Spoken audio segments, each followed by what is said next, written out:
nonsense that you put me through. I give it up to you, I do it all for you. Maybe this feeling's overdue. You're uninvited, you wanna hold me close, but I know what you up to. Yeah, yeah, yeah. Why are you hiding? Tell me, what must I do? Come to you, come to you. You're mine, mine, mine. It's right, right, right. It's right, right, right, right now. Why are you hiding? Tell me, what must I do? Come to you, come to you. तो friends, जब आप कोई भी glass को साफ करें तो इस बात का जरूर ध्यान रखें कि उस पर डस्ट पार्टिकल्स ना हो। तो पहले आप माइक्रोफाइबर के कपड़े से उसकी सारी डस्ट को रिमूव कर लें, क्योंकि अगर आप इस पे डायरेक्ट या तो पानी या फिर आप इस पे अगर कॉलिन लगाते हैं तो इस कांच के शीशे पे स्क्रैचेस आने का डर होता है।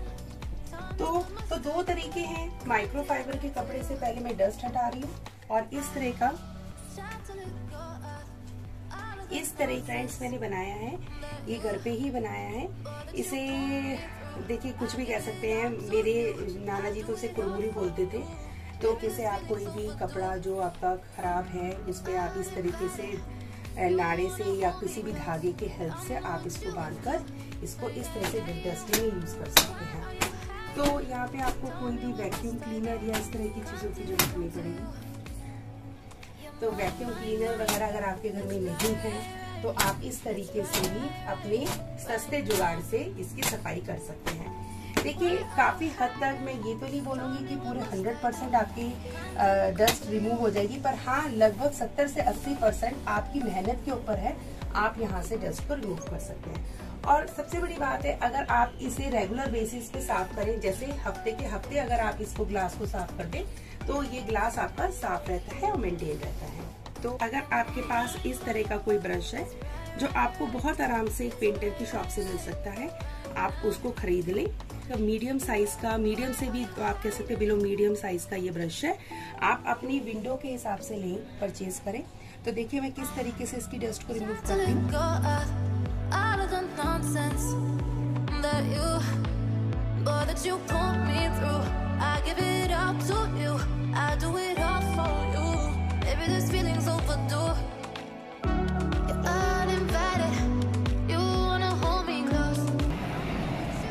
तो देख सकते हैं ये सबसे कॉमन प्रॉब्लम है डस्ट की, जो मेरे ख्याल से हर एक घर की एक सबसे मेजर प्रॉब्लम है, डस्टिंग।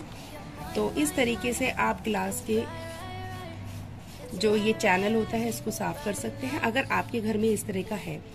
फ्रेंड्स, इसको इस तरीके से भी आप यूज कर सकते हैं और साथ के साथ फ्रेंड्स आप इसको जाली को साफ करने के लिए भी यूज कर सकते हैं। तो मैं आपको दिखाती हूँ जाली कैसे साफ होगी।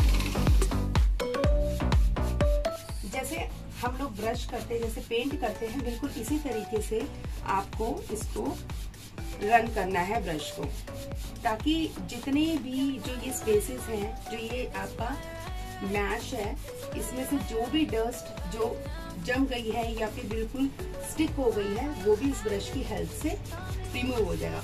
और फ्रेंड्स, जनरली आपने पेंटर को भी जब पेंट करने से पहले ऐसे ही जितनी भी जाली होती है या फिर जिस पे भी उसको पेंट करना है वो डस्ट को अपने ब्रश से ही रिमूव करते हैं। तो मैं आपको यही सजेस्ट करूंगी, आप एक ऐसा ब्रश जरूर रखें अपने पास, ठीक है। ये मेरे ख्याल से 10 से 20 रुपए में आपको बहुत आसानी से मिल जाएगा आपके एरिया के अनुसार। तो इस तरीके से आप अपना डस्टिंग का काम कर सकते हैं। तो एक तरीका ये है, इस तरीके को भी आप यूज कर सकते हैं। दिखाती हूँ कि किस तरीके से कितने हद तक जो जालियां हैं वो साफ हो गई हैं।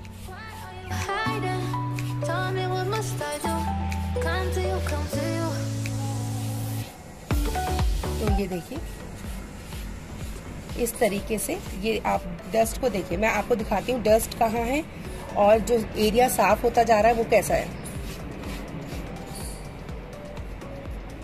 तो फ्रेंड्स ये देखिए इधर आपको नजर आ रहे होंगे। तो फ्रेंड्स इस तरह की जाली जो लगना है वो आम बात है, जो आपके जाली के दरवाजों पे या फिर आपकी ग्रिल्स पे भी लग जाता है। आप देखिए मैं किस तरीके से इसकी डस्ट को रिमूव कर रही हूँ। आप जो लोहे का सामान होता है या लोहे से बनी हुई जो भी आर्टिकल्स होते हैं उन पे कम से कम पानी लगाइए। अगर आप पानी से इसको धोएंगे तो बहुत जल्दी ये जंग खाने लग जाएगा। बेशक आप इस पे पेंट भी करेंगे तो भी इसकी जो लाइफ होती है लोहे की वो तभी बढ़ सकती है जब आप इसको पानी के कांटेक्ट से दूर रखें। तो इस तरीके से आप ब्रश की हेल्प से आप इसको साफ कर सकते हैं।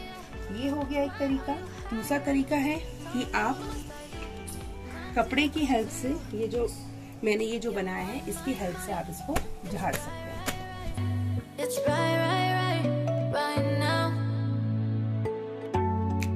ऐसा तरीका है। और अगर आपके पास इस तरीके का ब्रश है तो उस ब्रश को भी आप डस्टिंग में यूज कर सकते हैं।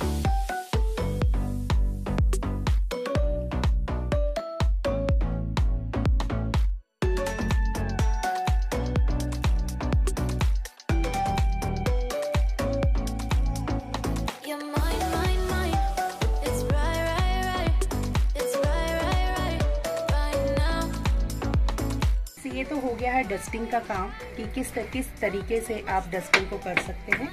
तो ये सिर्फ मैंने अभी आपको दिखाने के लिए करा है और बाकी का डस्टिंग का काम मैं इस वीडियो के बाद पूरा कर लूँगी। अब आते हैं कि अगर आप इस तरह का काम कर रहे हैं तो आप अपने साथ के साथ पौधों के अंदर खाद भी डाल दें। तो मैं आपको यही सजेस्ट करूँगी कि ये जो आपके पौधे हैं आप इनकी एक बार निलाई कर दें और इसके अंदर खाद भी डाल दें। तो चलिए फ्रेंड्स, अब पहले इनको खाद का काम देते हैं क्योंकि इनका खाना पीना भी बहुत जरूरी है। सबसे पहले अगर आपके पौधे में पीले पत्ते हो गए हैं, विल्टिंग हो गई है, तो आप उनको भी हटा दें। तो इस तरीके से आप अपने पहले पौधों की ट्रिमिंग और ग्रूमिंग करें क्योंकि ये भी बीच बीच में चाहते हैं कि इनका भी हेयर कट हो। तो इस तरीके से आप जितने भी पीले पत्ते आपके पौधे के अंदर या आपका पौधा बड़ा हो रहा है और बेंडिंग कर रहा है, अगर झुक रहा है, तो आप इस तरह की लकड़ी से उसको थोड़ा सा सपोर्ट दें। आप इस सपोर्ट से अपने पौधे को बांध भी सकते हैं अगर आप बांधना चाहें, और या फिर आप सिर्फ उसको इस तरीके से सपोर्ट भी दे सकते हैं। अब रही बात कि अब इन पौधों के जो ये पॉट्स हैं, इन पे भी काफी धूल मिट्टी आ गई है, तो आप इनको भी एक बार सूखे कपड़े से पोंछ दें। तो ये मैं इन गमलों को पोंछ रही हूँ। तो फ्रेंड्स, अपने गमलों को इस तरीके से आप इनका भी डस्टिंग का काम कर दें। अब आती है बारी इन पौधों के, जो ये पौधे हैं, इन पौधों के जो पत्ते हैं इनके भी नहाने की बारी है। तो इनको भी हम धो लेते हैं। देखिए फ्रेंड्स, इनको धोना भी जरूरी है क्योंकि पौधों में जो रंगत है वो इनके पत्तों के कलर से होती है, और अगर इन पे धूल मिट्टी बैठी हो तो वो सुंदर नहीं लगती है। तो ये भी आप ध्यान रखें कि जब आप इस तरह की डस्टिंग का काम कर रहे हैं तो आप अपने पौधों के पत्तों को भी पानी से धो लें। तो अगर आपके आसपास कोई नर्सरी है या फिर ऐसी जगह जहाँ से आप गमले खरीदते हैं, तो वहाँ से आपको इस तरह की एयर पंप वाली बॉटल मिल सकती है। और इससे जो आपके पौधे हैं उनके पत्ते बहुत अच्छी तरीके से साफ हो जाते हैं। रही बात फ्रेंड्स इसके प्राइस की, तो ये आपके एरिया पे भी डिपेंड करता है कि आपको ये कितने की मिल जाती है। तो ये जो बॉटल है ये मैंने 150 रुपए में खरीदी है। थोड़ा सा जब आप पानी भरें तो इस बात का जरूर ध्यान रखें कि थोड़ा सा पानी आप कम भरें ताकि इसके अंदर एयर रह सके, क्योंकि जब आप इसके अंदर एयर रखेंगे तभी इसके अंदर प्रेशर बन पाएगा।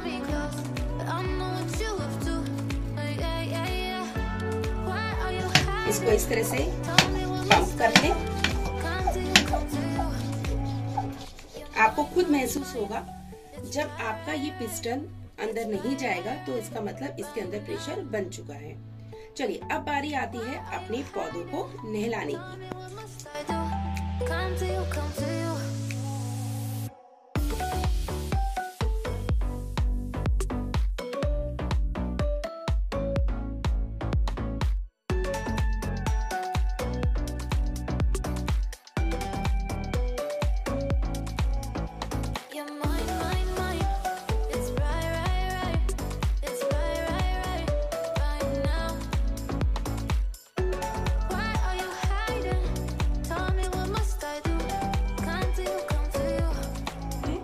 पौधों का शौक है तो मैं आपको ये बात जरूर सजेस्ट करूंगी कि आप इस तरह की वाटरिंग कैन को जरूर रखें, क्योंकि एक तो इससे आपके जो पत्ते हैं वो भी साफ हो जाते हैं और साथ के साथ जो आपका पानी है वो भी बहुत अच्छी तरीके से पौधों के अंदर चला जाता है।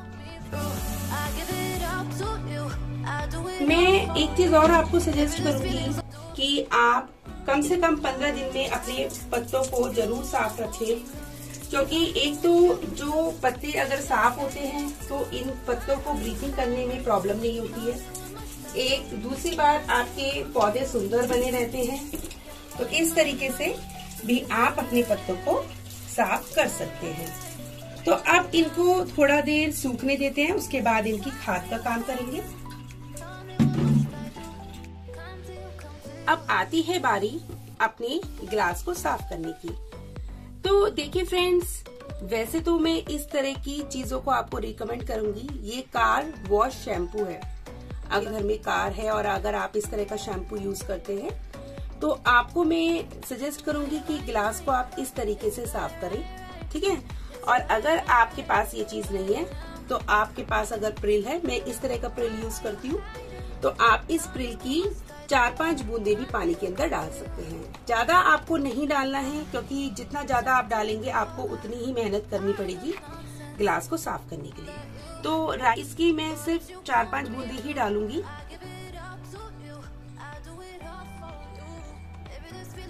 तो इतना इनफ है ग्लास को साफ करने के लिए। तो देखिए, अगर आपके पास इस तरह की फॉर्म है तो आप इस तरह की फॉर्म को यूज कर सकते हैं ग्लास को साफ करने के लिए। और अगर आपके पास नहीं है तो आप इस तरह का माइक्रोफाइबर का कपड़ा यूज कर सकते हैं। तो पहले मैं आपको माइक्रोफाइबर के कपड़े को यूज करके दिखाती हूँ। तो थोड़ा सा आप देखिए, इस तरीके से अपने माइक्रोफाइबर के कपड़े को गीला करिए और ग्लास को साफ करिए।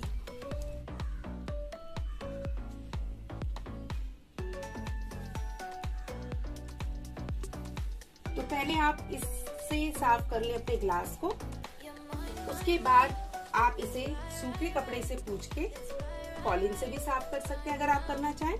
नहीं तो आपके लिए यही काफी है कि आप इसी सोप से इसको साफ कर सकते हैं। अब आती है बारी फॉर्म से। तो फॉर्म से कैसे साफ करेंगे आप देखिए। इस तरीके से आप ग्लास को फॉर्म की हेल्प से साफ कर सकते हैं। तो यकीन मानिए, इस तरीके की सफाई आप महीने में एक बार जरूर कर सकते हैं। रोज रोज तो इस तरह की सफाई को करना मुश्किल होता है, मिट्टी धूल मिट्टी है। तो मैं आपसे बोलूंगी कि आप कम से कम 15 दिन में इस तरह की सफाई को जरूर करें, क्योंकि इससे एक तो आपकी चीजें मेंटेन रहती है, आपको सफाई करने में ज्यादा समय भी नहीं लगता है। आपको नजर आ रही होगी इस तरह की मिट्टी आपकी ग्लास से निकल रही है। तो ये इस तरीके से आप अपने ग्लास को साफ कर सकते हैं। तरीके से डालें कपड़े को, इस तरीके से नाइफ को रखें और एक बार ऐसे रन कर दें और इस तरीके से उठा लें। ये देखिए, इस तरीके से। चल, और हाँ, अगर आपके पास इस तरीके का मनी प्लांट है जिसमें बहुत बड़ी सी एक डाल बन चुकी है, तो आप इसको एक बुशी लुक भी दे सकते हैं। बस आपको करना इतना है, ये एरियल रूट्स जो आपको नजर आ रही है, इसको आपको इस तरीके से मिट्टी के अंदर डालना है ताकि ये मिट्टी के अंदर जम जाए और ये पौधा एक अच्छा सा बुशी लुक दे दे। तो कुछ इस तरीके से।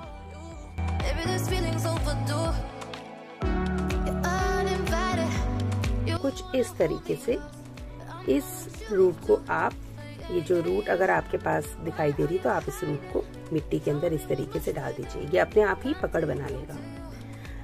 अब इसके अंदर आती है बारी खाद डालने की। तो जैसा कि मैंने आपको बताया था, एक वीडियो मेरी ऑलरेडी है,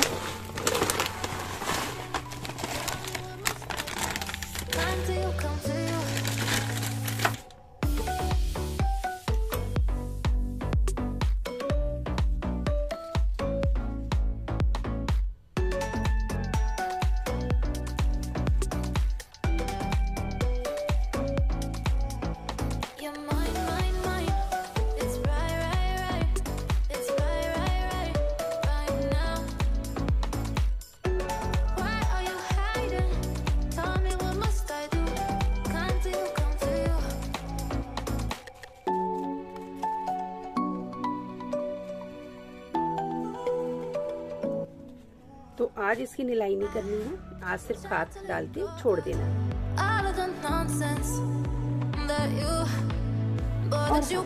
अगर आपके पास इस तरीके की पुरानी मेलामाइन की प्लेट्स हैं